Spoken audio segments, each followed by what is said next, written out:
Conference में MLAs की meeting बुलाई है एलआरएस पे। वो तो हाउस चलता है और रूटीन मीटिंग होती है, उसमें कोई ज्यादा इतना इशू नहीं होता। तो रूटीन में हम डिस्कस करते हैं कि कल क्या करना है, कैसे करना है। वो एक रूटीन मीटिंग होती है, हर पार्टी करती है, और उसी तरीके से हमने भी जो रूटीन मीटिंग की है उसमें कोई ज्यादा था नहीं। और सिर्फ आज क्योंकि लास्ट दिन है हाउस का और वही डिस्कस करना था, इससे ज्यादा तो कुछ नहीं। 2 दिन हो गया हाउस की कार्रवाई दिक्कत आ रही है, उसको क्या सॉल्व करने की कोशिश है?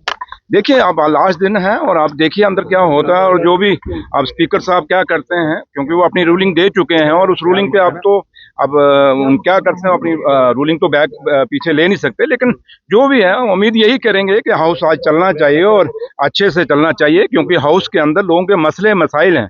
लेकिन बदकिस्मती है कि बीजेपी के लोग सुबह आके और दोपहर को हाउस के अंदर भी और सिर्फ मीडिया की अट्रैक्शन लेने के लिए वो वहाँ हंगामा खड़ा करते हैं। उनको ये पूछिए कि होम मिनिस्टर साहब यहाँ पे आए हुए थे, सुनील शर्मा साहब जो एलओपी हैं, लीडर ऑफ द हाउस है, मैं उनको पूछना चाहता हूँ कि अगर होम मिनिस्टर साहब आए थे, आपने एसपीओ की बात की, उनकी रेगुलेशन की बात की, उनकी सैलरी बढ़ाने की बात की? सबसे बड़ी बात है कि उन एसपीओ ने जिन्होंने जम्मू कश्मीर के अंदर आतंकवाद के खिलाफ एक बहुत बड़ी लड़ाई लड़ी, चाहे वो बीडीसी मेंबर थे, चाहे वो होम गार्ड थे हमारे, ये कुछ लोग थे जो होम मिनिस्ट्री से रिलेटेड हैं और उनकी बात रखने की जरूरत थी और उनको रेगुलाइज करने की बात थी। तो ये लोग इन 10 सालों में इनके दफ्तर में त्रिकुटानगर जाते रहे और लोगों के मसले और मसाइल पे एक दिन भी उन्होंने कोई बात नहीं की। वो एक तमाशा खड़ा करने की कोशिश की इन 2 दिनों के अंदर, और आज भी हमें लगता है कि वो तमाशा ही खड़ा करेंगे, क्योंकि उनको लोग जम्मू कश्मीर के लोगों से कोई प्यार नहीं, लोगों के कोई हमदर्दी नहीं। वो सिर्फ और सिर्फ चाहते हैं कि हमारे शाम को फोटो आ जाए, मीडिया में चढ़ जाएं और लोग कहें वाह वाह क्या बोला।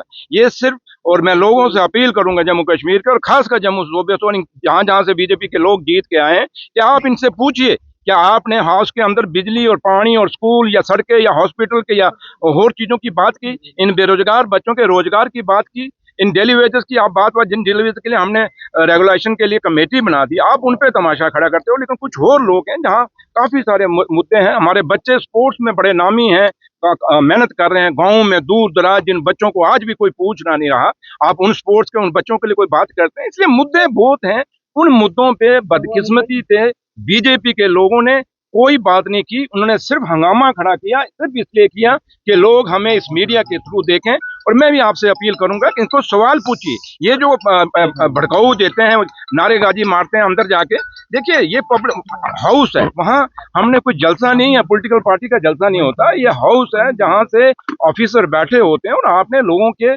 मसले और मसाइल के जिस मकसद के लिए आपने इनको जिता के भेजा, उसको बात करना। तो लिहाजा आपके एमएलए चाहते हैं डिस्कशन हो, क्या हाउस को एक्सटेंड करने की डिमांड भी आप लोग करेंगे सर?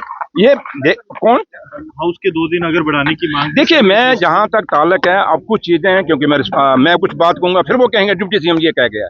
ओ भाई डिप्टी सीएम हूँ, लेकिन मैं सबसे पहले तो लोगों का चुना हुआ नुमाइंदा हूँ। मुझे लोगों ने चुन के भेजा, मैं एक एमएलए हूँ आपकी कॉन्स्टिट्यूंसी का, मैंने बात रखनी है, क्यों नहीं रखनी। अगर वो हमारे लोग कुछ चंद लोग चाहते थे तो मुझे लगता है कि स्पीकर साहब वहां उनको टाइम देते, लेकिन स्पीकर साहब ने अपनी रूलिंग दी है, क्योंकि वो किताब के जो रूल्स हैं, हिंदुस्तान का आइन है, उसके मुताबिक चलना उन्होंने चलाना हाउस को। तो लिहाजा उन्होंने अपनी जगह अपनी बात रखी, हमारे लोग अपनी बात रख रहे हैं, और उम्मीद ये करेंगे कि हिंदुस्तान की डेमोक्रेसी में हर आदमी को अपनी बात रखने का हक है, किसी की बात को दबाना नहीं चाहिए। लेकिन बीजेपी के लोग चाहे बाहर हों चाहे हाउस के अंदर हों, वो कोशिश करते हैं कि हिंदुस्तान के उस आइन को दबाने की कोशिश, हिंदुस्तान की उस डेमोक्रेसी को दबाने की कोशिश करते हैं, जिसमें कभी कामयाब नहीं।